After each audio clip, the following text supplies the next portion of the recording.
ఆచార్య బేతవోడు రామబ్రహ్మం గారి శ్రీదేవి భాగవతం 80వ చివరి భాగం 2:11:25 మణిద్వీప వర్ణన. జనమేజయ, బ్రహ్మలోకానికి పైన సర్వలోకం అని ఉందని విన్నావు కదా. అది మణిద్వీపం, మహాదేవి నివాసం. సర్వలోకాల కన్నా సర్వ విధాల అధిక కనుక దీన్ని సర్వలోకం అన్నారు. పరాంబికయే స్వయంగా ఈ లోకాన్ని తన ఇచ్ఛానుసారం మనస్సులో కల్పించుకొని అన్ని లోకాల కన్నా ముందు తన కోసం తన నివాసార్థం నిర్మించుకున్న లోకం ఇది.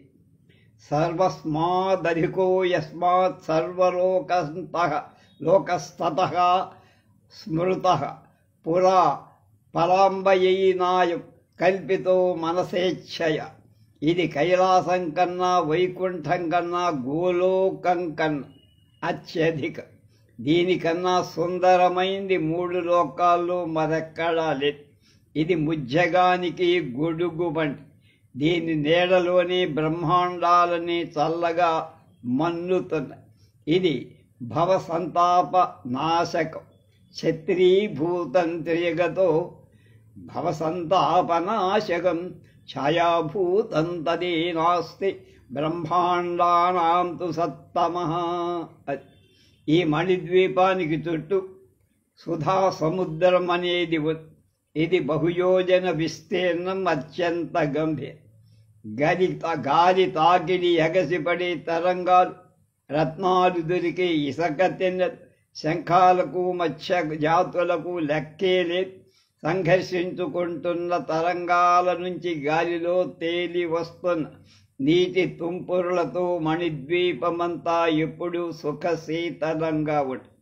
రెపరెపలాడుతున్న రంగురంగుల జెండాలతో అటు ఇటు ప్రయాణం చేస్తున్న నావలు కనువిందు చేస్తాయి. దాని ఒడ్డున ఒక మహావృక్షం రత్నధ్రువం. దాని మీదుగా చూస్తే ఉన్నతంగా ఆకాశంలో కనిపిస్తుంది ఒక మహాప్రాకార కోటగోడ. అది అయోధాతు నిర్మితం. ఇనుముతో, అంటే అయం అంటే ఇందు, ఇనుముతో ధాతు శరలతో దృఢగట్టిగా నిర్మించబడిన దాని ఎత్తు 7 యోజనాలు. దాలో నానావిధ శస్త్ర ప్రహరణాలు ధరించి నానావిధ యుద్ధ విశారదులైన రక్షక భటులు ఆ ప్రాకారం మీద అంతటా కావలి తిరుగుతూ ఉంటారు. విధి నిర్వహణలో ఆనందిస్తూ ఉంటారు. ఈ మహాప్రకారానికి 4 దిక్కులా 4 ద్వారాలు ఉన్నాయి. 100 మంది ద్వారపాలకులున్నారు. ఒక్కొక్కరి అధీనంలో అనేక గణాలున్నాయి. అందరూ దేవీ భక్తులే. దేవి దర్శనం కోసం దేవతలు వస్తూ ఉంటారు. వాళ్ళ వెంట వచ్చే గణాలు, వాళ్ళ వాహనాలు ప్రతి ద్వారం దగ్గర కనబడుతూ ఉంటాయి. శతాధిక విమానాలు, వాటి ఘంటాఘోష, అసంఖ్యాక హయఘేష ఖురాఘాతాలు, దిక్కులు చెవులు చిల్లు పడిపోతాయి. గణాల కిలకిలా రావాలు, వేత్తరహస్తులంటే బెత్తాలు చేతిలో ఉన్న వాళ్ళ కొట్టడాలు, తాడనాలు, దేవీ సేవక దేవసేవక బృందాలతో కిక్కిరిసిపోయి ఆ ప్రాంతాల్లో ఎవరి నోట విన్న ఎవరికి ఏమి ఇంకోరికి వినిపించకుండా ఉంటుంది. అంత హడావిడి అన్నమాట. అంతటా హోరెత్తే కోలాహలమే, నానా ధ్వని సమాకులు. ప్రాకార ద్వారం దాటి లోపలికి వెళితే అడుగడుగున సరస్సులు, స్వాదు జల పూర్ణాలు, వివిధ రత్న ద్రుమవాటికలు. వాటిని గడిచాక కాంస నిర్మిత ప్రాకారం ఎదురవుతుంది. తేజస్సులో దీని శీర్షం 100 గుణాధిక. దీని మీద ఉన్న గోపురాలు ఆకాశాన్ని తాకుతాయి. ఈ రెంటి మధ్య ఉన్న వృక్ష జాతులకు లెక్కేలే. సృష్టిలో ఉన్న జాతులన్నీ అక్కడ ఉన్నాయి. నిరంతరం చిగురులు తొడుగుతాయి, పుష్పిస్తాయి, ఫలిస్తాయి. ఆ పరిమళాలు ఉక్కిరి బిక్కిరి చేస్తుంటాయి. పనస, వకుళ, లోద్ర, కర్ణికార, సింసుప, దేవదారు, కాంచన, ఆమ్ర, సువేరు, లిక్కుచ, హింగుడి, ఎల, లవంగ, కట్టు, ఫల, పాటల, ముసుకుంద, పదిని, జఘవే జగనే జగనే ఫల తాళ తమాల సాల కంకోల నాగ భద్రక పున్నాగ పీల సాల్వక కర్పూర అస్వకన్న హస్తికన్న తాళపన్న దాడిమ గణికా బంధు జీవ జంబీర పురందక కాంపే చాంపేయ కలకద్రుమ కలాగరుద్రుమ చందర ఖద్బూర ఖచ్చూర యూధిక ఇక్షు క్షీర వృక్ష ఖదిర చించ భల్లాతక రుచక కుటజా వృక్ష బెల్వవృక్ష తులసీవన మల్లికావన ఇత్యాదిగా తరులత వనాలు ఉన్నాయి. ఉపవనాలు ఉన్నాయి. రకరకాల బావులు దిగుడు బావులు మెల్లలాడుతూ ఉంటాయి. కోకిల రావాలు భ్రమర నాదాలు మారు మోగుతూ ఉంటాయి. ప్రతి తరువు నుంచి పుష్పం మకరందము పరిపక్వ ఫలరసము ఓడి కలుగుతూ ఉంటుంది. అంటే ఊడుతూ ఉంటాయి. దత్తంగా నీడ అలముకొని ఉంటాయి. ఎటు చూసినా ఫలరసాల ప్రవాహాలు, ఎటు విన్నా శకుంత గానాలు, పక్షుల కిలకిలారావు. పావురాలు చిలుకలు గోరువంకలు హంసలు గుంపులు కట్టి ఎగురుతూ ఉంటే వాటి రెక్కల గాలికి చెట్ట చిగురు కొమ్మలు రెమ్మలు ఊగిసలాడుతూ ఉంటాయి. వనమంతటా సుగంధ పరిమళమే. లేడి కోణలు కదుపులుగా చెంగనాలు పోతూ ఉంటాయి. నాట్యం చేస్తున్న నెమడుల క్రేంకారాలు నేత్రాలకు శ్రోతలకు హాయి గొలుపుతూ ఉంటాయి. మొదటిది అయోమయ ధాతు శిలా నిర్మిత ప్రాక్, ఆ పైన కేవలం కాంస్య ప్రాక, ఆ తర్వాత తామ్రసాల, ఆ తర్వాత తామ్ర ప్రాకారం చతురస్రాకారం, ఎత్తు కాంస్య ప్రాకారంలాగా 7 యోజనాలు. ఈ 2 సాలలకు నడుమ కల్పవృక్ష వాటి పువ్వులు బంగారు కాంతులీనుతూ ఉంటాయి. పత్రాలు అంతే. ఫలాలలో గింజలు రత్నాలు, వాటి సుగంధం 10 యోజనాల వరకు వ్యాపించి వస్తుంది. ఆ వనాన్ని అంధకారం వసంతుడే సంరక్షిస్తూ ఉంటాడు. అతడే వనపాలకుడు. పుష్పసింహాసనం మీద కూర్చుంటాడు. పుష్ప కిరీటం ధరిస్తాడు. పుష్పఛత్రం ఉంటుంది. పుష్పభూషణ భూషిత పుష్పాసవ ప్రియ. కళ్ళు ఎర్రగా మత్తుగా ఉంటాయి. మధుశ్రీ మాధవశ్రీ అతడి భార్య. చిరునవ్వులు చిందిస్తూ పూల గుత్తులతో బంతులాడుతూ ఉంటారు. తద్వనం రక్షితం రాజన్ వసంతే నత్తు వసంతే వత్తు వసంతేర్తు నత్తు నాశినం పుష్పసింహాసనాసీన పుష్పఛత్ర విరాజిత పుష్పభూషాభూషిత పుష్పాసవ విఘూర్ణిత మధుశ్రీర్మాధవశ్రీ ద్వే భార్యే తప్య సంవతే కిరీటధ స్మేరవదనే సుమస్తసు స్తవక కందుకై అతీవరుణ్యం విపినం మధుస్రాభి సమంతద. అన్ని వైపులా మకరందం జాలువారే ఆ సుందర వనంలో దేవతలు గంధర్వులు తమ ఆ వనితలతో జంటలుగా గానలోలుపులై వెగరిస్తూ 10 యోజనాల దూరం వ్యాపించే ఆ సుగంధ గంధమన్న, ఆ మహామన్న, ఆ వనమన్న అందరికీ వల్లమాలిన వసంతలక్ష్మికరి ఆటపట్టు. కాముకులకు కామ ప్రవర్ధక వసంత కుసుమాకర. ఆ తామ్రసాల దాటాక సీస నిర్మిత ప్రాకారం ఉంది. అది 7 యోజనాల ఎత్తే. తామ్ర సీసాలకు మధ్య సంతాన వనవాటిక. దాని పువ్వులు 10 యోజన గంధులే. అంటే 100 మైళ్ళ వరకు వాసన వాసన వస్తూనే ఉంటాయి. బంగారు పువ్వులు ఎప్పుడు వికసించి ఉంటాయి. ఆ చెట్ల మొదళ్లలో అమృత రసపూర్ణ ఫలాలుంటాయి. గ్రీష్మ ఋతువే ఇక్కడ తోటమాలి. అతనికి సుఖశ్రీ శుచిశ్రీ అని 2 భార్య. ఎండవేడి తట్టుకోలేని ప్రాణులు ఆ వనంలో సంతాన వృక్షాల నీడ చేరుతూ ఉంటాయి. దేవతలు సిద్ధులు విలాసిని మణులతో కలిసి సందన చర్చలు జరుపుకొని ఆ వనంలో విశ్రమిస్తూ ఉంటాయి. పుష్పమాలికలు దండిగా అలంకరించుకొని తాళ వృత్తాలు అంటే విసనకలు విసురుకుంటూ శీతల పానీయాలు సేవిస్తూ సేద తీరుతూ ఉంటారు. సీససాల తరువాత అరకోట ప్రాకారం అంటే ఇత్తడి, అరకోటం అంటే ఇత్తడి. ఇది 7 యోజనాల ఎత్తు. ఈ 2 సారులకు మధ్య హరిచందన వృక్షవాటిక. వర్షఋతువు ఇక్కడ పరిపాలకుడు. ఇతడి కళ్ళు మెరుపుల్లా పింగళ వర్ణంలో తడతడలాడతాయి. జీమూత కవచం, మేఘ కవచం ధరించి ఉంటాడు. ఇతడు మాట్లాడితే పిడుగులు పడ్డట్టే. సహస్ర ముఖాలుగా నీటి ధారలు కురిపిస్తూ వనాన్ని పెంచి పోషిస్తాడు. అతనికి సభస్యశ్రీ అనే మరస్య, రజ్ఞమాలిని, అంబ, అతుల, నితత్ని, అభ్రమంతి, మేఘయంతిక, వర్షయంతి, క్షిపుణిక, వారిధార అనే 12 మంది మద విఫల శక్తులతో వినోదిస్తూ ఈ హరిచందన వనంలో తరువులన్నీ చెట్లన్నీ ఎప్పుడూ చిగురు తొడిగి ఉంటాయి. కొత్త తీగలు అల్లుతూనే ఉంటాయి. నేలంతా పచ్చగడ్డితో పచ్చగా ఉండదు. నదీ నదాలు పోటెత్తి హోరెత్తుతూ ఉంటాయి. కాముక హృదయాల్లో, సరస్సులలో కలుషిత జల. దేవతలు, సిద్ధులు, దేవీ పూజ తత్పరుడు ఈ వనంలో ధర్మపత్నులతో కలిసి వినోదిస్తూ ఉంటారు.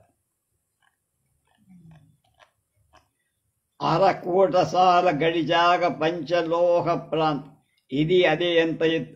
ఈ రెంటికి మధ్య మందార తరువాడి, నానా పుష్పలతా కీర్ణ, నానా పల్లవ శోభిత శతఋతువు దీని అధిష్టాన దేవత.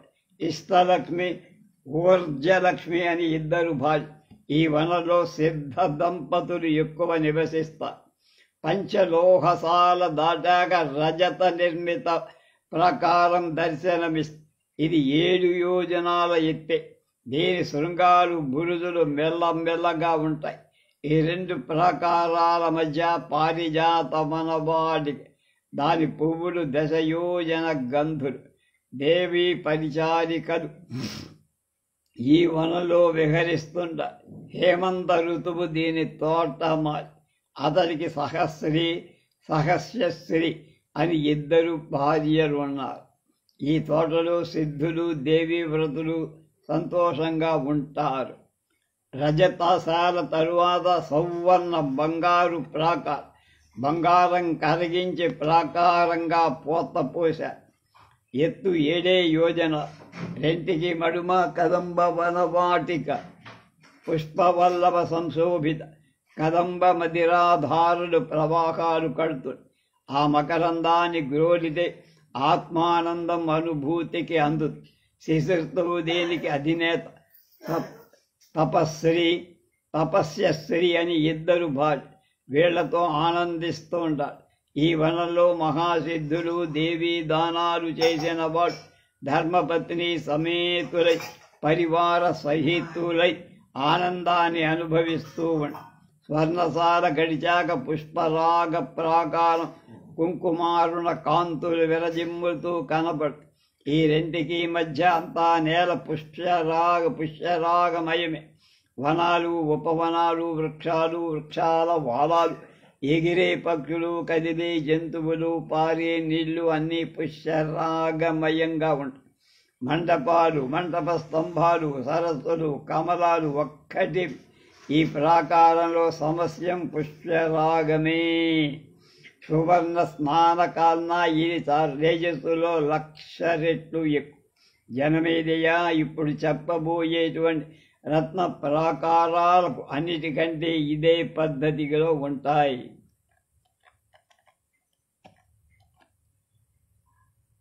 మణిద్వీప పూజ అని మేము అమెరికాలోకి వెళ్ళినప్పుడు 2017 అనుకుంటా జ్ఞాపకం. గోసుకొండ అరుణ అని ఒక అమ్మాయి, మా అమ్మాయి ఒక స్నేహం, వాళ్ళ ఇంట్లో ఈ పూజ పెట్టి మమ్మల్ని ఇద్దరిని పిలిచి మాకు భోజనాలు పెట్టి ఏదో బట్టలు కూడా పెట్టినట్టు జ్ఞాపకం. దిక్పాలక నగర. ఈ పుష్యరాగ ప్రాకారంలో దిక్పాలకులుంటారు. ప్రతి బ్రహ్మాండంలో ఉండే దిక్పాలకులు వీళ్ళు సమిష్టి రూప. తూర్పు దిక్కున ఉన్నత సౌధ శిఖరాలతో అమరావతి వంటి మహేంద్రుడు అక్కడ కొలువు తీరి వంటి స్వర్గలోకంలో ఉండే భోగం కంట ఇక్కడ 1000 రెట్లు భోగం. ఇతడు సమిష్టి శతనేత్రుడు కదా. ఐరావతం అధిష్ఠించి వజ్రాయుధం ధరి దేవసైన్య పరివృతుడై విరాజిల్లుతూ వంటి దేవాంగన సేవ్యమానై శచీదేవి విరాజిల్లుతూ ఉంటుంది. ఆగ్నేయ కోణంలో వాహిని అంటే అగ్ని పట్టణం. అందులో స్వాహా స్వధాయుక్తుడై అగ్నిదేవుడు ఉంటాడు కనుక ఇంటికి ఆగ్నేయ మూలలో వంటగది పెట్టుకోవటం మనకు మామూలు అన్నమాట. ప్రకాశిస్తూ ఉంటాడు. నిజవాహనారూఢుడై నిజ సైన్యగణ పరివృతుడై దర్శనమిస్తాడు. దక్షిణ దిక్కున యమపురి. అక్కడ దండధరుడు యమభటుడు చిత్రగుప్తుడు యముని మహిషం అన్ని అక్కడ నైరుతి కోణంలో రాక్షసగణ పరివృతుడై నిజవాహన నిజశక్తి నిజభూషణ విరాజుతుడై నిరుతు నివసిస్తూ ఉంటాడు. అతను ఖడ్గద. అక్కడ నీళ్లు నైరుతి దిక్కులో నీళ్లు మనం ట్యాంకులు కట్టుకుంటాం వాళ్ళ ఇళ్లకు.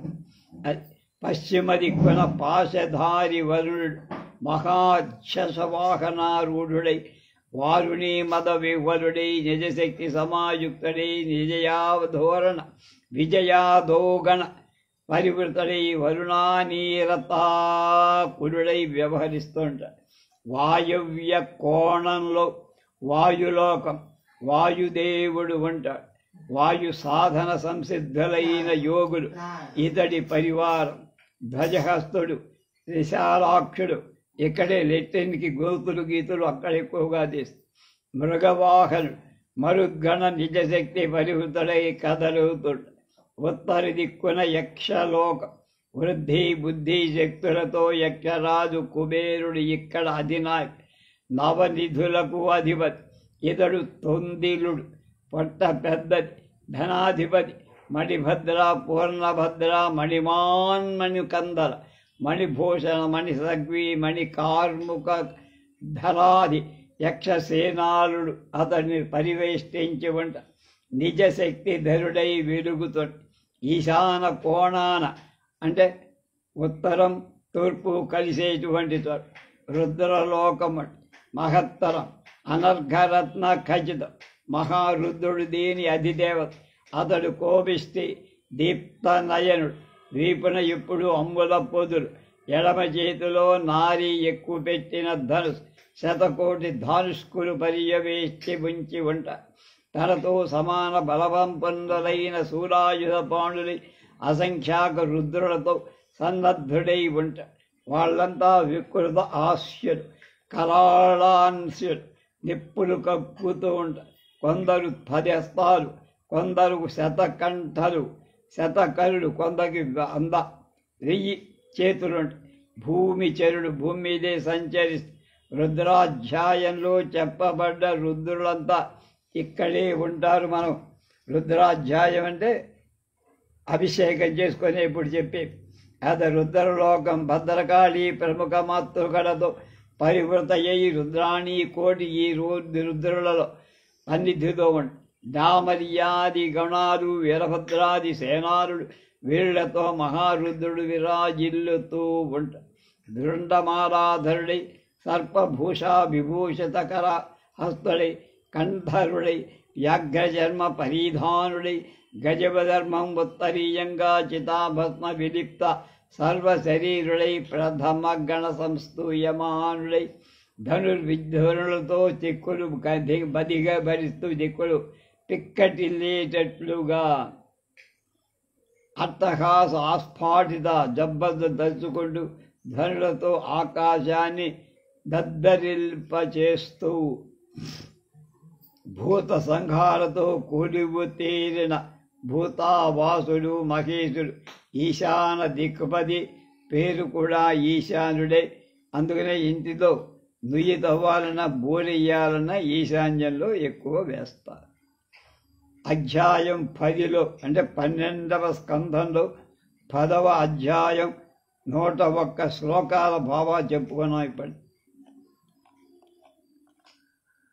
ఈ పుష్యరాగ ప్రాకారం దాటాక పద్మరాగ ప్రాకారం.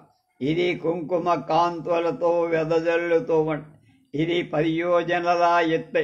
రెంటికి మధ్య ఉన్న వేల చెట్లు చేమలు సమస్తం ఇందాకటిలాగానే పద్మరాగమయం. ఈ ప్రాకారంలో నానాయుధధారిణులు, రత్నభూషాభూషితులు, చతుస్తస్తి వీర వనితలు వీరిలో ఎవరి లోకం వాళ్ళదే, ఎవరి నాయకుడు వాళ్ళకే. కానీ అందరూ ఎప్పుడు ఇక్కడ స్వప్నవాహన సృష్టిలోక జనని అయినటువంటి ఏకవీరాదేవి ఆమె చుట్టూ గుమికూడి వీళ్ళంతా శక్తికి కళాంతర రూపాలు, అంశ రూపాలు. వారి పేర్లు చెబుతాను, జనమే జయ గ్రహించు అయ్యా అన్నారు. దేవీ శక్తి పింగళాక్ష, విశాలాక్ష, సమృద్ధి, వృద్ధి, శ్రద్ధ, స్వాహ, స్వధ, మాయా, వసుంధర, త్రిలోకధాత్రి, సావిత్రి, గాయత్రి, త్రిదశేశ్వరి, స్వరూప, బహురూప, స్కందమాత, అచ్యుత ప్రియ, విమల, అమల, అరుణి. ఇక్కడికి 20. అరుణి, ప్రకృతి, వికృతి, సృష్టి, స్థితి, సంవృద్ధి, సంధ్యామాత, సతీ, హంసి, మద్దిక, వజ్రకాపూర, దేవమాత, భగవతి, దేవకి, కమలాసన, త్రిముఖి, సప్తముఖి, సురాసుర విమర్దిని, లంబోష్టి. ఇక్కడికి 40. వర్ధ్వకేశి, బహుశీర్ష, వృకోదరి, శశిరేఖ, రథరేఖ, శశిరేఖ, అపరాగమ, గగన వేగ, సరసిగ వేగ, పవన వేగ, భువనపాల, మధురాతుర, అనంగమధన, అనంగమేఖల, అనంగ సుకుమ, విశ్వరూప, సురాధిక, క్షయంకరీ శక్తి, అక్షోభ్యాసత్యవాదిని. ఇక్కడికి 60. బహురూప, శుచివ్రత, ఉదార, వాగ్మలి, వాగీశ్వరి నామాలతో మహాశక్తి కళారూపాలు.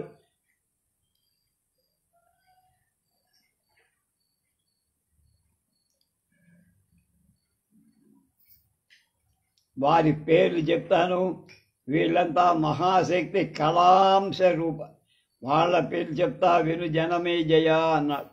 దేవీ శక్తి పింగళాక్షి, విశాలాక్షి, సమృద్ధి, వృద్ధి, శ్రద్ధ, స్వాహ, స్వధామయ, వసుంధర, త్రిలోకధాత్రి, సావిత్రి, గాయత్రి, త్రిదశేశ్వరి, స్వరూప, బహురూప, స్కందమాత, అచ్యుత ప్రియ, విమల, అమల, అరుణి, ప్రకృతి, వికృతి, సృష్టి, స్థితి, సంహరణి, సంధ్యామాత, సతీ, హరిసి, మద్దిక, వజ్రకాపూర, దేవమాత, భగవతి, దేవక్, కమలాసన, త్రిముఖి, సప్తముఖి, సురాసుర విమర్దిని, లంబోష్టి. 40 అక్కడికి.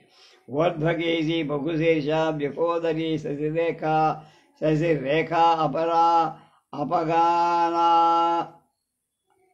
వసన వేగ, భువనపాల, మధునాతుర,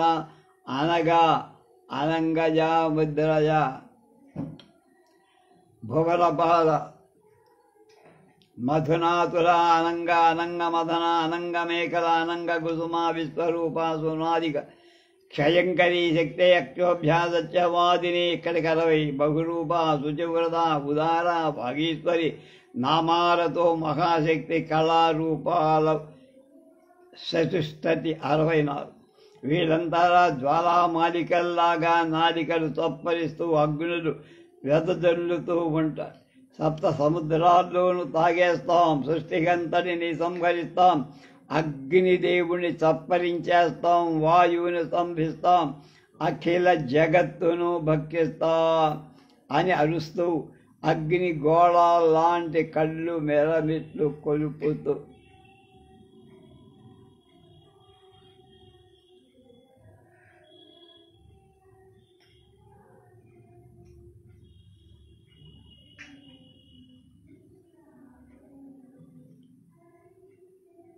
దంశల్ని పటపటలాడిస్తుంటే దిక్కులు చిల్లులు పడతాయి. వీళ్ళని పూర్తిగా రాగి తీగల్లాగా నిక్కబొడుచుకుంటు వీరిలో ఒక్కొక్కరికి శతాక్షౌహిణుల సైన్యము. ఒక్కొక్క శక్తి 1,00,000 బ్రహ్మాండాలు నాశనం చేయగలదు. వీళ్ళ సైన్యం కూడా అలాంటిదే. ఆ జిత్తులలో వీళ్ళు చెయ్యలేనిదంటూ ఏమీ ఉండదు. యుద్ధ సామగ్రి అంతా ఈ కక్షలో మీద నిలబడి ఉంటుంది.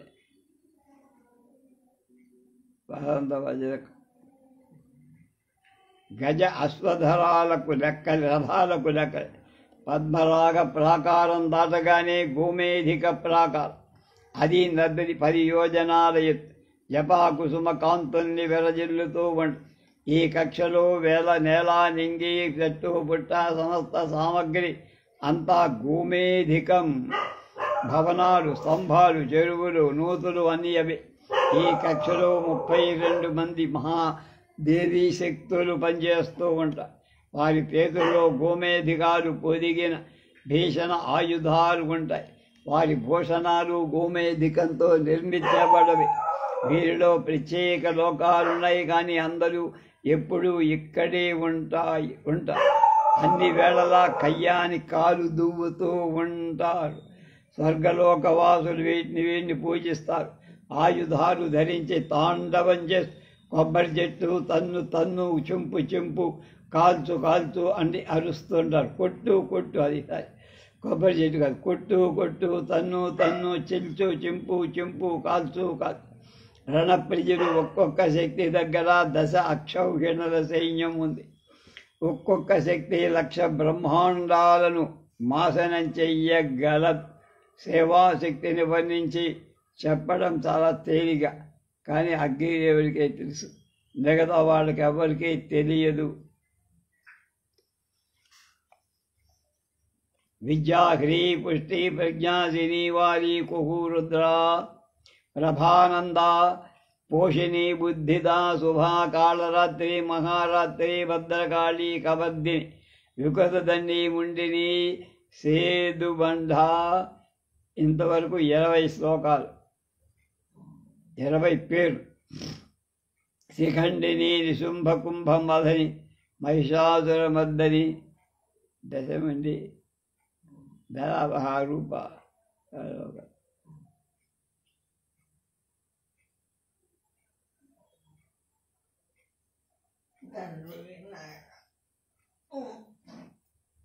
ఇంద్రాణి రుద్రాణి శంకరార్ధశరీరిణి నారీ నారాయణి త్రిశూలిని పాలిని అంబికా కళాదిని 32 పేర్లతో ఉంటారు. వీరిలో ఎవరి కోపం వచ్చినా మరిక బ్రహ్మాండం లేనట్టే భస్మం. ఎప్పుడు ఎక్కడ పరాజయం అనేది వాళ్ళకు. దేవి పరిచారిక. గోమేధిక ప్రాకారం దాటాక వజ్రమయశాల, దీనంతో ఎత్తు. గోపురాలు, ద్వారాలు యథాతథం. కవాటాలు, వాటి గొలుసులు, గడియలు వజ్రాలతో చెయ్యబడి. ఈ కక్షలో ఉన్న సమస్త వస్తుజాలం, మందిరాలు, జంతు పక్షి బృందాలు, నా వాపి కూప తటాకాల అంతా వజ్రమయం, డైమండ్. ఇక్కడ శ్రీ భువనేశ్వరి పరిచారకులు ఉంటారు. ఒక్కొక్క పరిచారిక చేతి కింద 1,00,000 మంది దాసీజనం. అందరూ మదగర్వితలు, తాళ వృంతధారాలు. కొందరి చేతుల్లో చషకాలు, పానపాత్రలు ఉంటాయి. కొందరి చేతుల్లో తాంబూల పాత్ర. కొందరు ఛత్రధారులు, గొడుగులు. శ్యామల దేవుని ద్విచవింజామరు, వస్త్రధారుణులు, పుష్పమాలికాధారుణులు, ఆదర్శధారుణులు, అద్దాలుంటాయి. కుంకుమ లేపనధారుణులు, కజ్జలధారుణులు, సింధూర చషకధారుణులు. మహాదేవికి కావలసిన అలంకరణ సామగ్రంతా వాళ్ళు ఎప్పుడూ సిద్ధం చేసుకొని పిలుపు కోసం ఎదురు చూస్తూ ఉంటారు. వీరిలో కొందరి మకరికాపత్ర నిర్మాణంలో నేర్పడు, కొందరు పాద సంభావనలు, కొందరు భూషాలంకారాలు అంటే ఒంటి మీద ఆభరణాలు, పుష్పమాలికలలో కొందరు. వాళ్ళంతా ఒక్కొక్క దానిలో ఒక్కొక్కరు నిష్ణాతులు. కొంగు బిగించి కళ్ళలాడు దేవి కృపా యొక్క నోచుకొని జగత్రయాన్ని తుచ్చీకరించిన గర్వం టీవి వీళ్ల ముఖాలు స్పష్టంగా కనపడు. నిబద్ధ పరిధానీయ యువత్సకలాపి దేవీ కృపాదేశవశాత్ తుచ్చీకృత జగత్రయా. వీరికి అమ్మవారు దూతికడు మంగారమ్మ గర్విత. వీరి పేర్లు చెబుతా విను అనంగరూప, అనంగమదన, మదనాసుర, భువన వేగ, భువన పాలిక, సర్వశిశిర, అనంగవేదన, అనంగమేఖలా నామధారులు. మెరుపు తీగల్లాంటి సుందరీమణి, కాంచీ కంకణ కింకిణీ గణ జనత్కారాలతో, మంజు మంజీర సింజానాలతో అటు ఇటు పరుగులు తీస్తూ ఉంటారు. సర్వకార్య నిపుణ వేత్రహస్తలు. వీరి నివాస సదనాలు ఈ ప్రాకారంలో మనోహరంగా ఉంటాయి. కళ్ళున్నందున ఒక్కసారైనా చూసి రావాలంటున్నారు. అష్టమాతృకలు. వజ్ర ప్రాకారం దాటి వెళ్ళాక వైడూర్య ప్రాకారం, టపాస్ అంటారు. ఎత్తు 10 యోజనాలు. గోపుర ద్వారాలు యథాపూర్వకంగా. వైడూర్య భూమి, వైడూర్య మందిరాలు, వైడూర్య వీక్ష వీధులు, వైడూర్య రత్నరథ్యలు అంటే దాటులు. అలాగే వాపీకూప కట శతాక స్రవంతులు, గిట్టలు, ఓడ్డులు, మేయులు అన్నీ వైడూర్యాలతోనే. వాటిలో ఇసుక కూడా వైడూర్యమయమే. వృక్ష విపద్దిగలు వైడూర్య నిర్మితాలు. ఈ కక్షలో 8 దిక్కుల అష్టమాతృకల మహాసౌధాలు ఉంటాయి. వీరు 10 బ్రహ్మాండ మాతృక సమిష్టి రూపాలు. బ్రాహ్మి, మహేశ్వరి, కౌమారి, వైష్ణవి, వారాహి, ఇంద్రాణి, చాముండ. వీళ్ళు సప్తమాతృక. 8వ మాతృక పేరు మహాలక్ష్మి. బ్రహ్మరుద్రాది దేవతలకు వీరు సమాకార. జగత్ కళ్యాణం చేసేవారు. సేనానామావృతులై పరిచారగణ సేవితలై ఎప్పుడు విరాజిల్లుతూ. ఈ ప్రాకారం 4 ద్వారాల దగ్గర సాలంకృతాలైన మహేశ్వరి వాహనాలు సర్వసిద్ధంగా రెడీగా ఉంటాయి. 1,000 ఏనుగులు, 1,000 గుర్రాలు, 1,000 పల్లకులు పాలన. హంస, సింహ, మయూర, గరుడ వాహనాలు సిద్ధంగా ఉంటాయి. వృషభాధోరు వీటిని పూంచిన రథాలు. 1,000,000 సంఖ్యలో జెండాల రెప్పలతో ఎప్పుడు సంసిద్ధంగా ఉంటాయి. ఆ పార్ష్నిగ్రాహులు సిద్ధం. వివిధ చిహ్నాలతో, వాద్య విశేషాలతో 1,000 నమూనాలు వేచి విమానాలు అక్కడ రెడీగా ఉంటాయి. బిల్లు విసిరేయంగానే వరిగెత్తికెళ్ళిపోతుంది. 16 దశ పద్మ. వైడూర్య ప్రాకారం గడిస్తే ఇంద్రనీల ప్రాకారం. ఇది 10 యోజన ఉత్తుంగమే. కక్షలో మధ్య భాగమంతా ఇంద్రనీల మణిమయ. ఇక్కడ తటాకంలో ఒక పద్మం ఉంటుంది. అది బహుయోజన విస్తృతం. షోడకారం. 16 రేఖలుంటాయి. 16 కోణాలతో ఇది సుదర్శన చక్రంలాగా ఉంటుంది. ఇందులో 16 శక్తులకు 16 సౌధాలున్నాయి. అన్ని సౌకర్యాలతో, అన్ని సౌందర్యాలతో, అన్ని సమృద్ధులతో తొలతూగుతూ ఉంటాయి. ఈ 16 శక్తుల పేర్లు ఊను: కరాళి, వికరాళి, ఉమా, సరస్వతి, శ్రీ దుర్గ, ఉషాలక్ష్మి, శృతి, స్మృతి, ధృతి, శ్రద్ధా, మేధ, మతి, కాంతి, ఆర్య. వీళ్ళంతా నీల మేఘాల్లో ఉంటారు. అలాగే కరాళమాలాలు ధరించి, కరకబాలాలు అంటే కత్తులు ధరించి ఉంటారు. అఖేతక ధారుణులు కూడా అంటే వేట కుక్కలుంటాయి. శుద్ధ ప్రియులు. వీరు జగన్మాతకు సేనానులు. ప్రతి బ్రహ్మాండ శక్తులకు నాయికలు. దేవీ శక్తికి ఆవహించే ఉంటుంది. చివరకు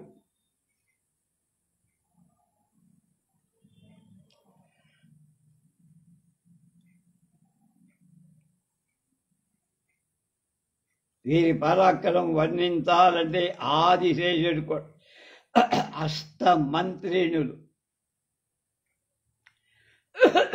ఇంద్రనీల ప్రాకారాన్ని దాటితే ముక్తామయ ప్రాకారం ముఖ్య.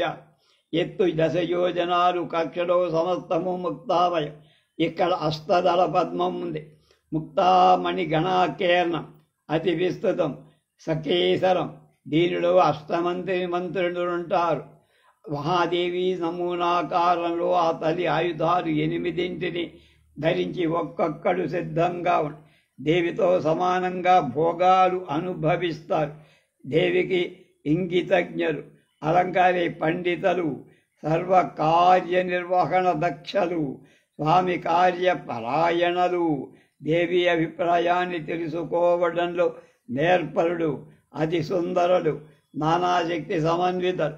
ప్రతి బ్రహ్మాండంలో ఉన్న ప్రతి ప్రాణికి అనుబంధించినటువంటి ప్రతి మాటా శక్తిని రూపాన్ని పొందుతాయంట. ఇక్కడ అనుకోకుండా నానాశక్తి సమాయుక్త ప్రతి బ్రహ్మాండవర్తితాం ప్రాణినాం స్వాం సమాచారం జ్ఞానశక్త్యాహ వినరంతి చే. మహాదేవికి మంత్రులైన ఈ యనమండుగురి పేర్లు ఏమిటంటే అసంగ కుసుమ, అనంగ కుసుమ, అనంగ కుసుమాతుర, అనంగమదన, అనంగమధునాతర, భువనపాల, గగనవేగ, శశిరేఖ, గగనరేఖ. వీళ్ళు అరుణారుణ వర్ణంలో ఉంటారు. రంగది పాశ అంకుశ ఆయుధాలు ధరించి ఎప్పుడు చేతిలో సిద్ధంగా ఉంటారు. పాశాంకుశరాభీతిధర అరుణ నిగ్రహ విశ్వసంబంధిరీం వార్తాం బోధయంతి ప్రదక్షిణాం.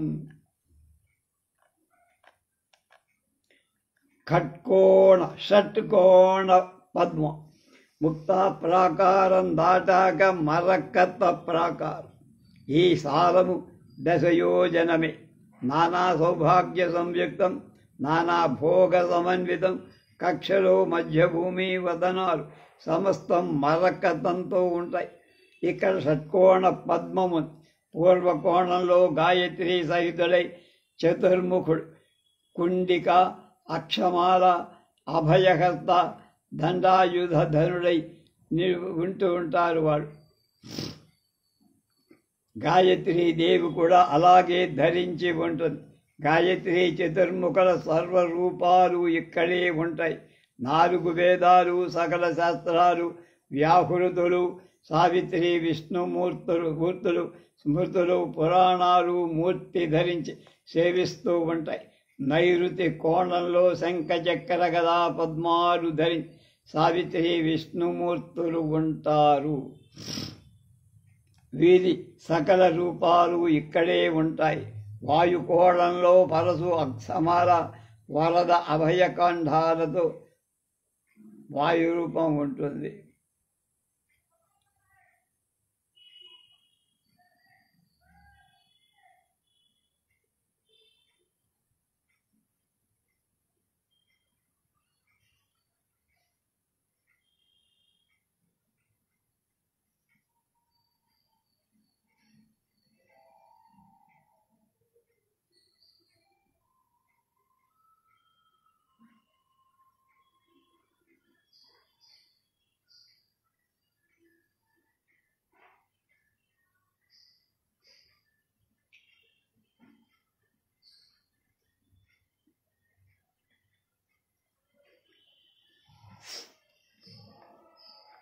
జనమేజయ ప్రతి బ్రహ్మాండంలో ఉండే బ్రహ్మాదుల సమిష్టి రూపాలు వీళ్ళంతా జగదీశ్వరుని సేవిస్తూ ఉంటారు.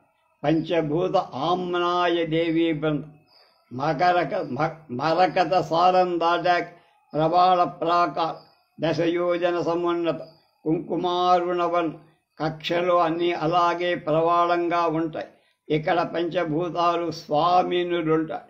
హుల్లేక, గగన, రక్త, కరాళిక, మహోచ్ఛుష్మ అని వాళ్ళ పేరు. పంచభూత సమప్రభలు, సాంకుశ, వరద, అభయహస్తాలు, ఆనీత భూషణ, దేవీ సమాన వేషాఢ్యలు, నవయౌవన గరు. అమ్మవారు ఏ రూపధరాలు, ఏ రూపాలు, ఆభరణాలు ధరిస్తుందో వాడు కూడా అలా. ప్రవాళ సాలం గడిచాక నవరత్న ప్రాకారం. ఇది మహాప్రాకారం, బహుయోజన ఉన్నత. కక్షలు అంతా అన్ని నవరత్నామయాలి. ఇక్కడ ఆమ్నాయ దేవి బృందము, మహాదేవి అవతారాలన్నీ ఉండేది ఇక్కడే. మహావిద్య మహాభేదాలు ఉంటాయి. నిజావరణం దేవి బృందంతో నిజభూషణ వాకరి సహితరై సర్వదేవీ సమూహం కోటి సూర్య ప్రభలు విరజిల్లుతూ ఉంటుంది. సప్తకోటి మహామంత్రాల అధిష్టాన దేవతానీకం కూడా అక్కడే ఉంటుంది. నవరత్నాల సాలం దాటి వెళ్ళే చింతామణి గృహం. అందులో ఉండే వస్తువులు మాత్రమే చింతామణిమయ. స్తంభాలు వేల సంఖ్యలో ఉంటాయి. అవి సూర్యకాంత, చంద్రకాంత, విద్యుత్ కాంతమణి నిర్మిత. వీటి కాంతుల తలతలతో మునిగిపోయి లోపల ఉన్న ఏ వస్తువు ఒక పట్టాన కంటికి కనిపించి. ఇది 12వ స్కంధంలో 11వ అధ్యాయంలో 110 శ్లోకాల చింతామణి గృహం శ్రీమాత. జనమేజయ అదే దేవీ సదనం. 1000 స్తంభాల మంటపం, 4 శృంగార మంటపం, ముక్తి మంటపం, జ్ఞాన మంటపం, ఏకాంత మండపం. అవి అనేక వితాన సంయుక్తాలు, మేల్కట్టు, అనేక ధూప పరిభూషితాలు, కాంతిలో కోటి సూర్య సమానాలు. ఆ కుభమండల శుభమండలాకు చుట్టూ కాశ్మీరవనం, మల్లికావనం, కుందనవనం, వాటిలో అసంఖ్యాక కస్తూరి మృగాలు మృగమదాన్ని సరిస్తూ ఉంటాయి. అక్కడే పెద్ద సరోవరం, అది సుధా రసపూర్ణం. దానికి రత్న నిర్మిత సోపాన పంక్తి. అందులో మహాపద్మవనం, పద్మాలపై ముసలుకొనే గండు 9 వాటి ఝంకారాలు, హంస కారండగాది జలపక్షి బృందాలు, వాటి కల పూజితాలు, దిక్తటాలకు వ్యాపించే సుమధుర పద్మ పరిమళం. ఈ వనాల పరిమళంలో వనిద్వీపమంతా ఘుమఘుమలాడుతూ ఉంటుంది. శృంగార మంటపంలో జగదంబిక వివిధ సంగీత గానాలు ఆటకిస్తూ ఉంటుంది. ముక్తి మదనంలో తపస్సులకు దేవి ఆరాధన తత్పరులకు యోగులకు ముక్తి ప్రసాదిస్తూ ఉంటుంది. 3వ మంటపంలో జ్ఞానోపదేశాలు చేసి, 4లో ఏకాంత మండపంలో మంత్రులతో కలిసి నిత్యం జగద్రక్షణ గురించి సమాలోచన. జనమేజయ చింతామణి గృహంలో 10 సోపానాల్లో ఒక మంచకం ఉంది. శక్తి తత్వాలు 10 సోపానాలు. బ్రహ్మ విష్ణు రుద్ర ఈశ్వరుడు 4 దానికి ఫలాలు కోళ్ళు. ఫలమేమో సదాశివుడు. దాని మీద భువనేశ్వరుడు మహాదేవుడు విరాజిల్లుతూ ఉంటాడు. మహాదేవే విలాసార్థం ద్విభాతగా 2గా అయ్యిందని తెలుసు కదా. సృష్టికి ఆదిలో అతడే అంతర్భాగ మహేష్. కందర్ప దర్శనాశుడు, కోటి గంధర్ప సుందరు, పంచభక్తు త్రినేత్రుడు, మణిభూషణ భూషితుడు, పరసు హరిణ వరద అభయహస్తుడు, 16 ఏళ్ల పడచువాడు, మహాసర్వేశ్వరేశ్వరుడు, కోటి సూర్య ప్రతీకాసుడు, కోటి చంద్ర సుశీతరుడు, శుద్ధ స్ఫటిక సంకాసుడు. ఈ భువనేశ్వరి నామంలో వామాంకంపై కూర్చొని ఉంటుంది భువనేశ్వరి. నవరత్న గణాకీర్ణ కాంచీదామ విరాజిత తత్త కాంచన సన్నద్ధ వైదూర్యాంగద భూష్. వివిధ రత్నాలు పొదిగిన కాంచీదామం, వడ్డాణం మేలి బంగారంలో వైడూర్యాలు తాపించిన అంగదాలు, శ్రీచక్ర రూపంలో ఉండే తాటంకాలు అంటే చెవిడి, వాటి తళతళతో మెరిసిపోతున్న ముఖపద్మం, అర్ధచంద్ర రేఖను జయించే వెన్నెన్నొసలు, దండపండులాంటి పెదవు, కస్తూరి కుంకుమ తిలకాలు దిద్దుకున్న పాలభాగం, శిరస్సున సూర్య చంద్రుడు తనలో ఎమిడ్చుకునే దివ్య చూడామణి, ఉదయ భాను బింబం లాంటి నాసాభరణ ముక్కుబడ, మేలి ముత్యాలు వేలాడుతున్న చింతాన పథకం, చందన కర్పూరం కుంకుమలు కలిపి ఒత్తుగా అద్దుకున్న స్తనమండ, చింతాకాలంబిత స్వచ్ఛ ముక్తాగచ్చ విరాజిత పాటీరసం కర్పూర కుంకుమాలంకృతస్థని.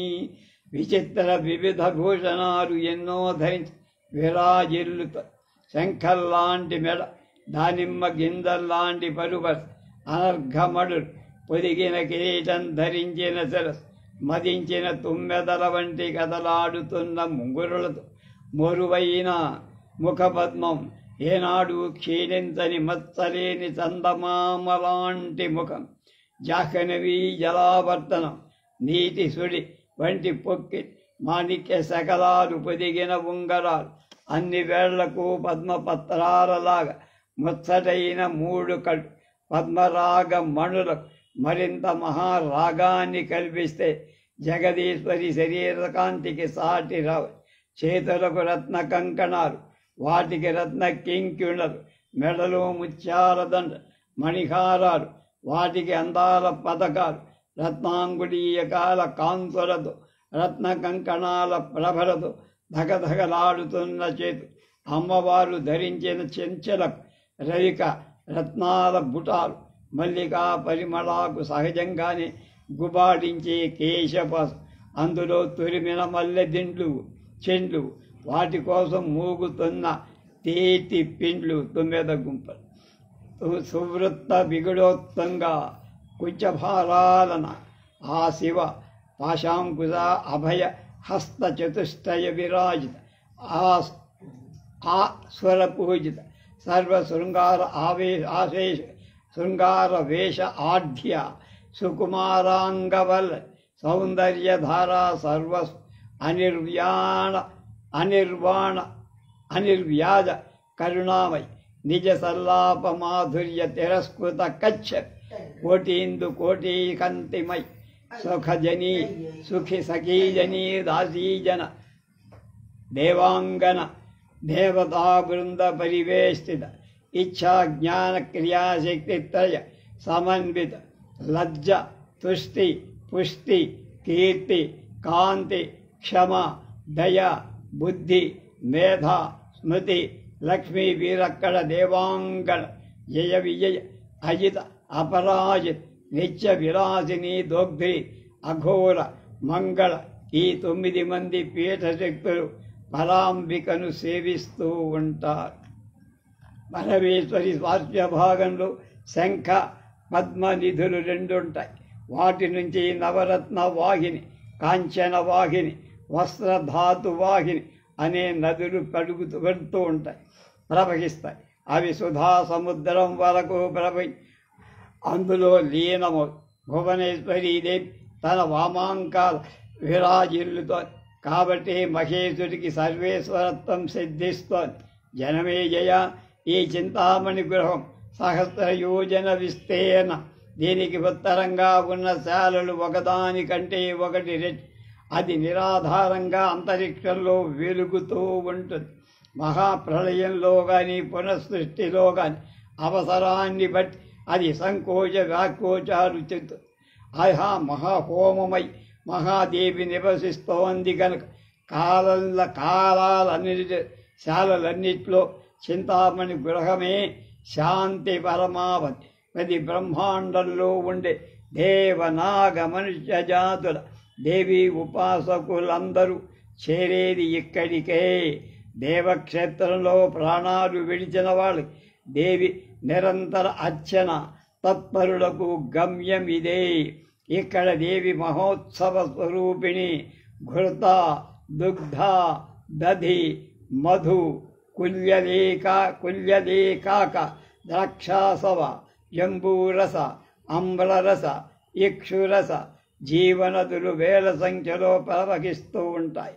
కోరుకున్న ఫలాలను ఇచ్చే కోరికలు ఫలింపజేసే వృక్షాలు, వాపి కూప తటాకాలు, కోకలు అన్నీ ఇష్ట పాన ఫలప్రదాలు. ఏదీ తక్కువేం కాదు. ఇక్కడ నివసించే వాళ్ళకి రోగాలు రొస్తూ ఉండదు. జుట్టు నెరిసడం కానీ మొసలితనం కానీ ఎప్పటికీ రావు. చింతలు లేని, కామ క్రోధమాశ్చర్యాలు లేని జీవితాలు గడుపు. అందరూ యౌవనులే, స్త్రీ సహితులే, సహస్ర ఆదిత్య వర్చసులే. 1000 సూర్యుల ప్రకాశమానం అది. భువనేశ్వరి సతతం భజిస్తూ ఉంటారు.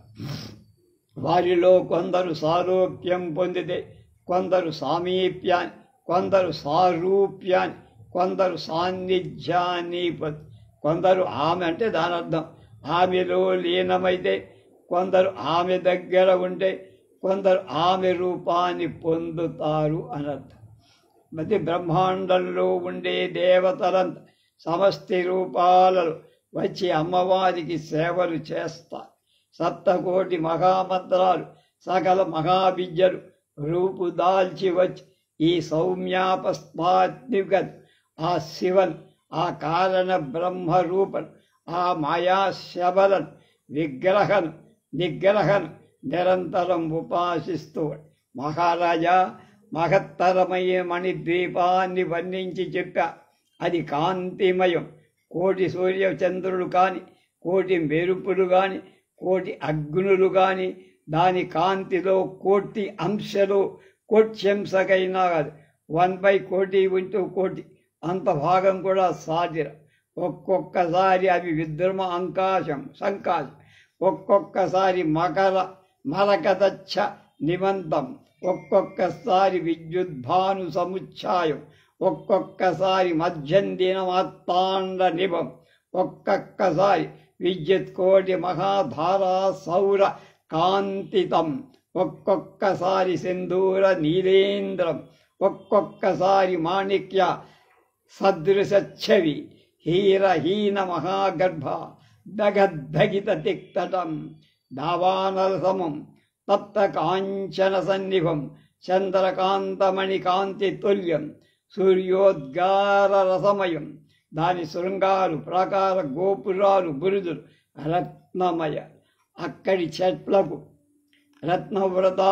రత్నపత్రాలు రత్న ఫలాలు నర్చించే మయూరాలు మణితధ్వనులు చేసే పావురాలు కాకలీస్వరాలు వినిపించే కోకిలు శుకాలాపాలు మారు మోగుతో తేట నీటితో నిండిన సరోవరాలు వాటితో వికసించే రత్న పంకజాలు శతయోజనాలకు వ్యాపించే సుగంధాలు మంద మారుతానికి కదలాడుతున్న చెట్టు ఇవన్నీ ఆ మణిద్వీపంలో పంచేంద్రియ తర్పణం చేస్తా.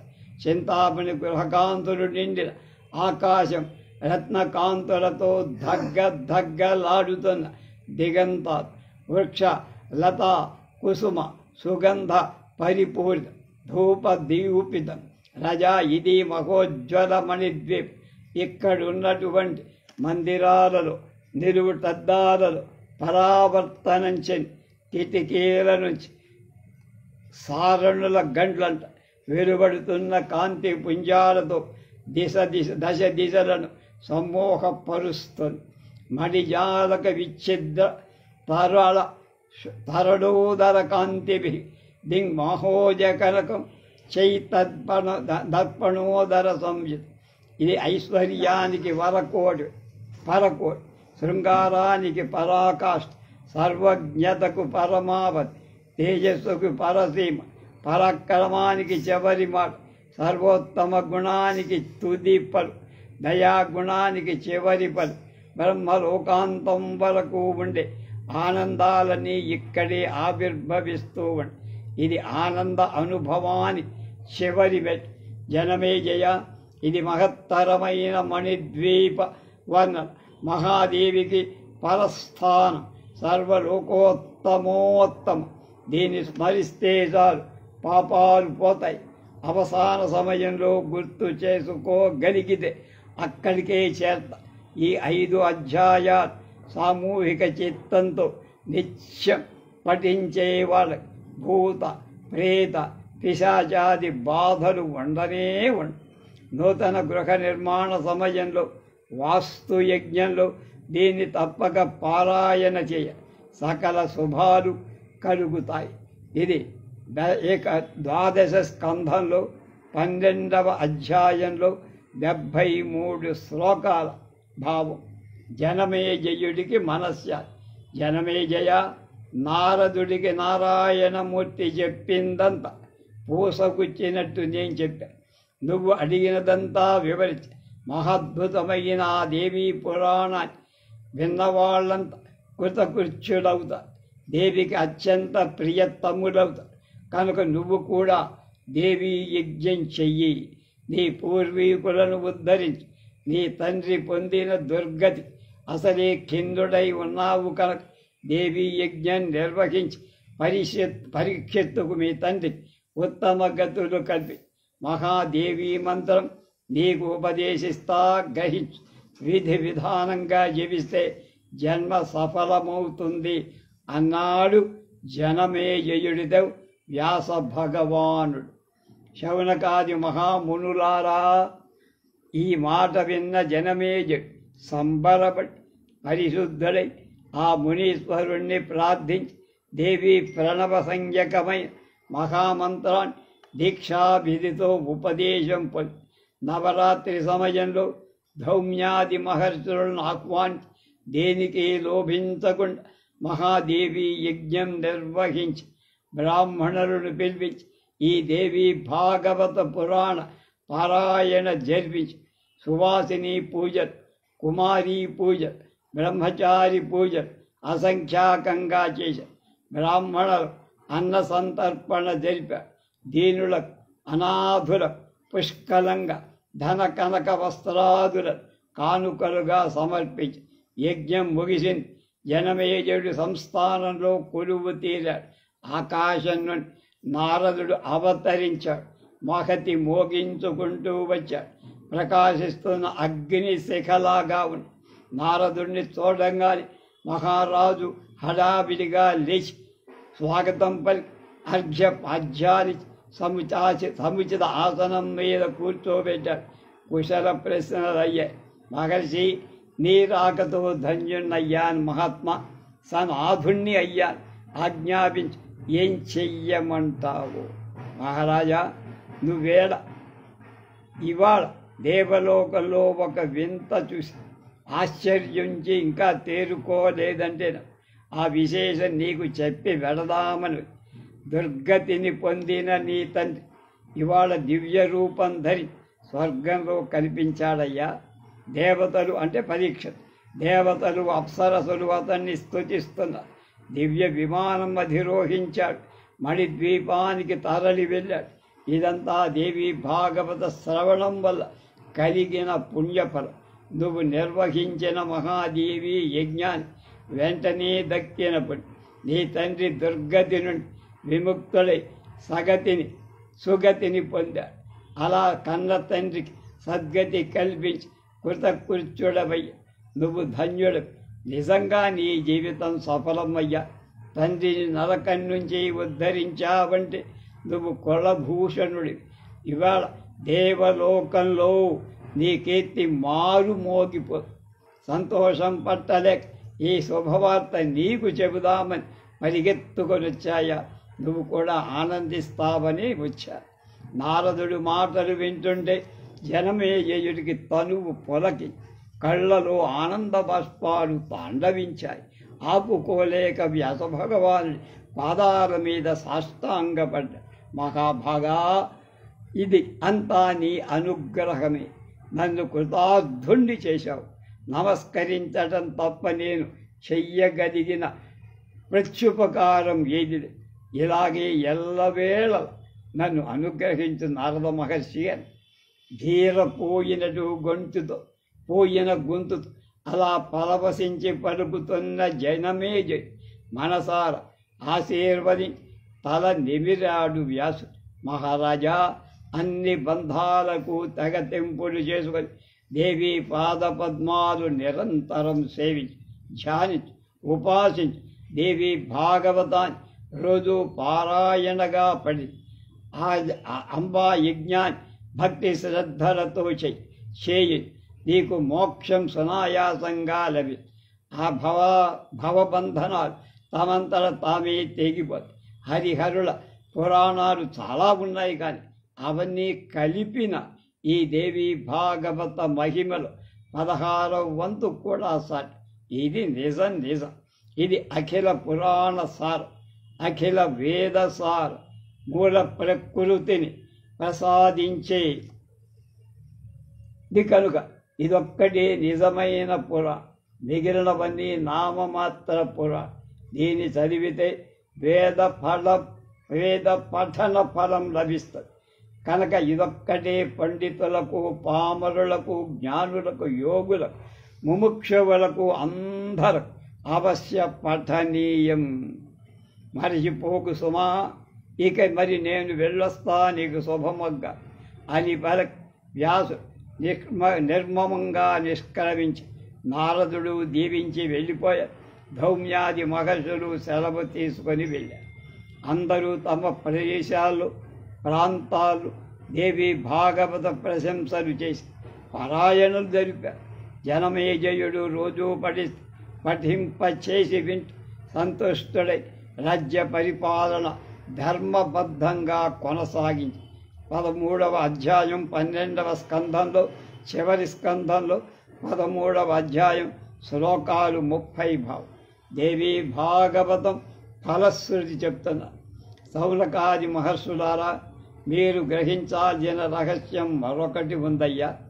ఆదిలో ఈ దేవీ భాగవతం సాక్షాత్ జగదంబిక ముఖ పద్మంలో అర్ధశ్లోకాత్మకంగా ఒక అరశ్లోకమే వచ్చి వేదసారంగా వటపత్ర సాయికి ఉపదేశి ఆ పైన దాన్ని శతకోటి గ్రంథంగా విస్తరించాడు బ్రహ్మ.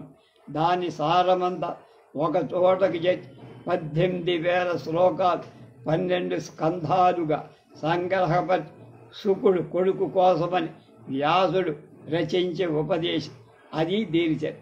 అలనాటి ఈ శతకోటి విస్తర దేవి భాగవతం ఇవాళ దేవలోక బహుళ ప్రచారంలో. మహామునులారా, ఈ దేవి భాగవతంలోకి సాటి వచ్చే మరొక పవిత్ర గ్రంథం ఈ సృష్టిలో లేదు. ఇది సర్వ పాప వినాశనం. ఏ పదాన్ని ఉచ్చరించినా అశ్వమేధ ఫలం దక్కుతుందంటే ఇది స్తవం కాని వాస్తవం. పౌరాణికుణ్ణి ఆహ్వాని వస్త్రాధ్యాభరణాలతో అర్చించి సంతుష్టిపరిచి వ్యాసుడిగా సంభావించి అతడికి నోటి నుంచి ఏకాగ్ర చిత్తంతో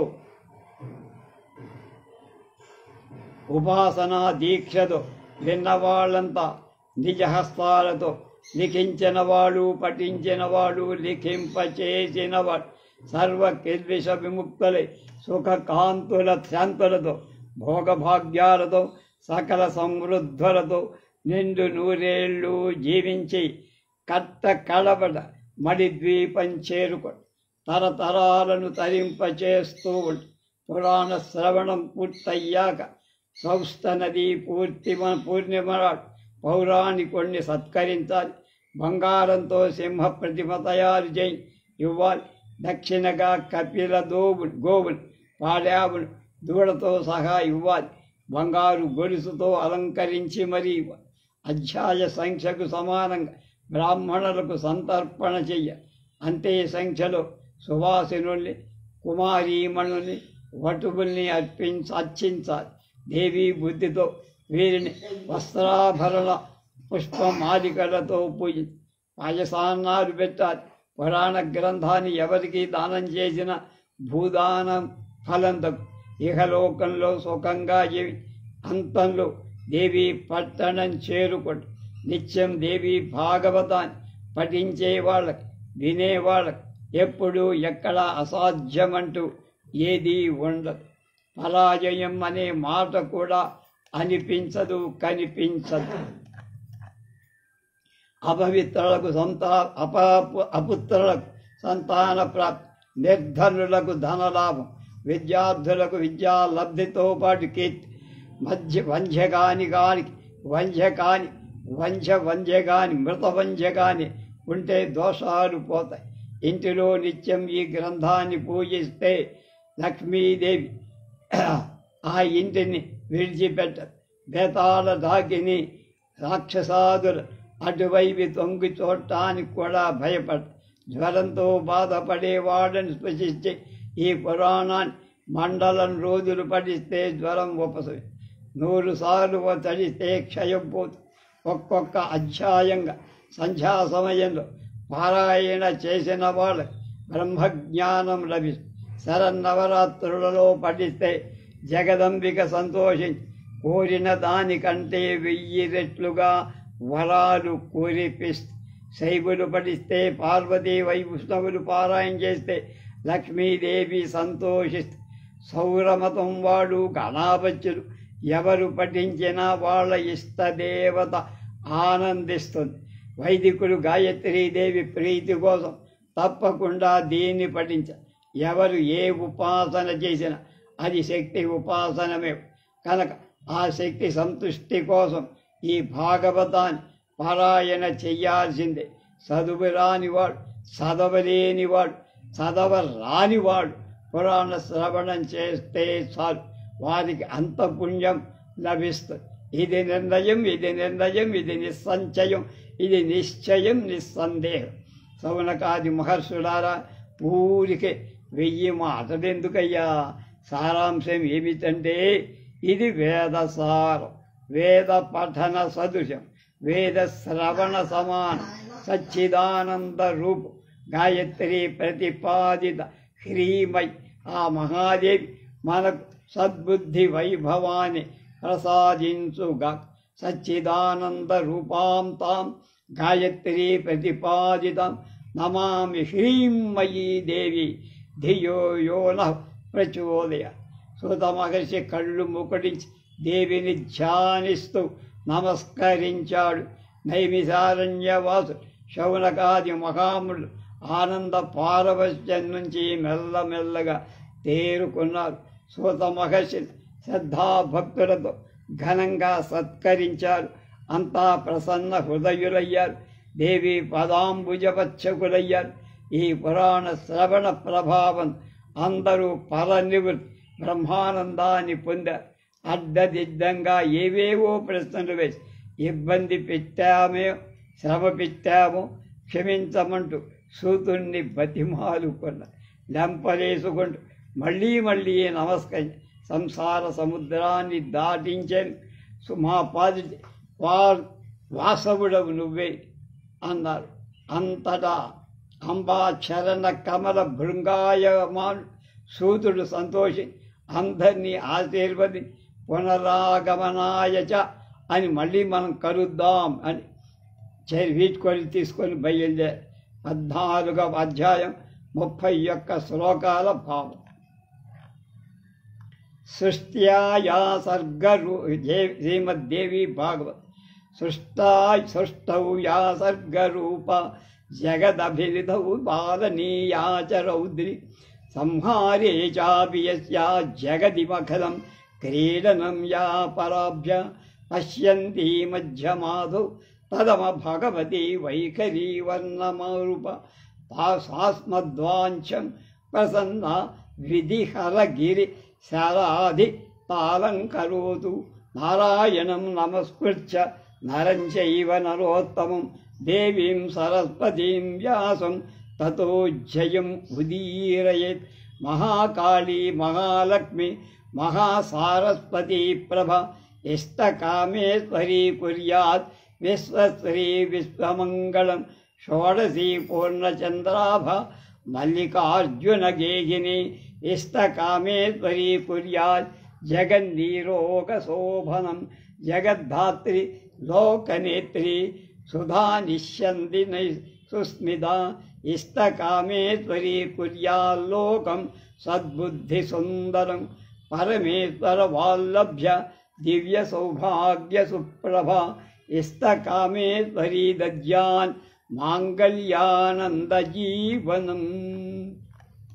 దీనితో 80 ఎపిసోడ్ల శ్రీదేవి భాగవత్ శ్రీ ఆచార్య బేతపూడి రామం బ్రహ్మం గారు వచనంగా రాసిన దేవి భాగవతం పూర్తి. దీనికి చిన్న నేపథ్యం పొంది పూర్తి చెప్పు. దాసు శ్రీరాములు గారు పద్యంలో దేవి భాగవతం మొత్తం ఒంటి చేత్తో 6 నెలల్లో రాసి, వాళ్ళ అబ్బాయి ఎక్కడ తెలుసుకున్నాడో నాకు నా అడ్రస్ తెలీదు. దాసు ఏదో పేరుంది మర్చిపోయాడు. ఆయన 4 సెట్లు పంపాడు నాకు. ఆయన తండ్రి గారి పుస్తకాలు, అందులో దేవి భాగవతం. దాన్ని నేను ఒకసారి ఎప్పుడు మాకు సాహితీ సభ జరుగుతుంటే అందులో బాగా యాక్టివ్గా ఉండే పేసపాటి కోటేశ్వరరావు గారు ఏదో మాట సందర్భంలో దేవి భాగవతం ఏమిటనేది చదవటానికి ఏదో నాకు ఇష్టంగా లేదన్నాడు. నాకు అందువల్ల దాని మీద కూడా దృష్టి లేదు. అనుకోకుండా ఈ సంవత్సరం మే చివరిలో హనుమ జయంతి వెళ్ళిన మర్నాడు బెదవాడ ఆకాశవాణి నుంచి నాకు ఒక ఫోన్ వచ్చింది. మీరు బేతబోలు రామబ్రహ్మం గారి దేవి భాగవతం మీద 12 నిమిషాల ఉపన్యాసం చెయ్యాలి అని. ఓకే అన్న, అప్పటిదాకా ఆయన రాశాడని అంటే పేపర్లో చదివా ఆయన రాశారని, దానికి కేంద్ర సాహిత్య అకాడమీ అవార్డు వచ్చిందని తెలుసు. కానీ అదేమిటో నాకు సరే మా అబ్బాయి శర్మకి చెప్తే వెంటనే ఇంటర్నెట్లో దాన్ని డౌన్లోడ్ చేసి నాకు పంపారు. అది చూసి 12 నిమిషాల వ్యాసం తయారు చేసి స్టేషన్లో అది రికార్డ్ చేశా. 22వ తారీఖు మే 22 అని జ్ఞాపకం, 25 హనుమ జయంతి అని మన్నాడు. అది జూన్ 6వ తారీఖు అనుకుంటా అది ప్రసారమైన. దాని మీద చాలామంది బాగా ఉందని అన్నారు. అది అయిపోయింది. ఆ ప్రోగ్రాం ఇచ్చినందుకు ఆ విధవా రేడియో స్టేషన్ వాళ్ళకి ధన్యవాదాలు. వాళ్ళు కనుక ఆ ప్రోగ్రాం ఇవ్వబోతే అది వచ్చిన తర్వాత దేవి భాగవతం డౌన్లోడ్ ఉంది కనుక ఈ దేవి నవరాత్రుల ముందు నుంచి దీన్ని లైవ్ చేద్దామనుకొని దాన్ని మొదలుపెట్టి ఈ 80 ఎపిసోడ్లు నవరాత్రులతో కార్తీక మాసంలో దాదాపు సగభాగం ఇవి పూర్తి చేయగలిగా చాలా ఆనందంగా. ఇప్పుడు ఇందులో ఉండే కొన్ని సూక్తులు ఉన్నాయి, చాలా అద్భుతంగా ఉన్నాయి. అలా దేవి భాగవతంలో సూక్తి రత్నావళి అనే పేరుతో, రత్న మాణిక్యాలు అనే పేరుతో ఇప్పటికీ 90 సూక్తులు ఏరి అన్ని స్కంధాల్లోని ఆ సూక్తులు రాశాను. ఇంకా 20-15 ఉంటాయి. దాంతో అది కూడా దేవి భాగవతం వల్ల ఆ పని కూడా చేస్తాను. తర్వాత అదే రేడియో వాళ్ళు నన్ను మొన్న ఈ మధ్యనే ఫోన్ చేసి ఈ నెలలోనే దీపావళి మన్నాడే అనుకోండి నన్ను రేపు ఈ నెల అంటే అక్టోబర్ నవంబర్ 9వ తారీఖున దువ్వు రామిరెడ్డి గారి కథకుడైనటువంటి కాళీపట్నం మాస్టర్ కాళీపట్నం రామారావు గారి జయంతులు ఉన్నాయి. ఆ రోజు పుట్టినరోజు. ఆ సందర్భంగా వాళ్ళిద్దరి మీద చెరొక 6 నిమిషాలు మాట్లాడాలి. నాకు ఒక అవకాశం వాళ్ళే ఇచ్చారు, నేను ఎవరి దగ్గర అడగలే, వాళ్ళే ఇచ్చారు. దాన్ని కూడా రికార్డ్ చేశా. రేపు 9వ తారీఖు నవంబర్ 9 ఆదివారం మధ్యాహ్నం 10:30కి అది ప్రసారం అవుతుందని రేడియో స్టేషన్ నుంచి నాకు మెసేజ్ వచ్చింది. అవకాశం ఉంటే వినండి. దేవి భాగవతాన్ని ఎంత శ్రద్ధగా నేను చేసినందుకు, అలాగే విన్నందుకు మీ అందరికీ కూడా మనందరికీ కూడా శుభాలు కలగాలని ప్రార్థిస్తూ సెలవు తీసుకుంటాం. రేపటి నుంచి చెప్పా కదా, కార్తీక మాసం కనుక కాళిదాస మహాకవి రచించిన కుమార సంభవ కావ్యం ప్రారంభిస్తున్నాం. వావిళ్ళ వారి వ్యాఖ్యానం, అందులో బహుశా నాకు తెలిసిన వరకు ఒక మంచి వ్యాఖ్యానం ఉంది, ఎవరో ఉంది, పేరు నాకు జ్ఞాపకం లేదు. ఆ వ్యాఖ్యానంతో రేపటి నుంచి ప్రారంభిస్తాం. ఉదయం ఇదే సమయం.